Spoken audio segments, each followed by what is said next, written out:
Hi hello जय जगन्नाथ सांग मैंने आ गोटे न्यू ब्लॉग को आपण मानक बहुत सारा स्वागतम।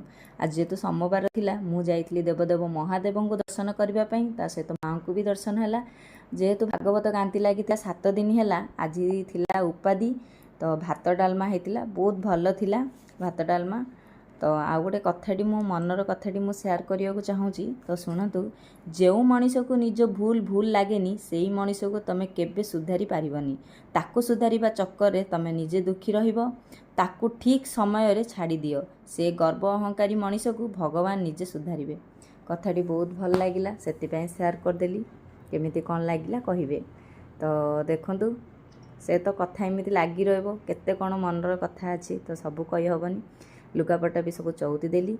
माँ को भी पचार राति कौन केमिति खाइबा हबो। तो आग माने केते दिन तले आमर गोटे बुढ़ी माँटी घरे काम करथिले तांको देह भल नथिला तांके रही जाइथिले। एबा आउ जणे आसछन्ती काम करियाकू। तो मु से बुढ़ी माँ को पचारथिली तुम देह केमिति कौन लागिला। तांके कहले हाँ भल लागिलानी आउ टिके भल लागिले मु कहिबी। कहले हो ठीक अछि। हो आजिर वीडियोटी केमिति कौन लागिला मते जणेबे। मु एठे एंड करछि। बाय बाय सांग।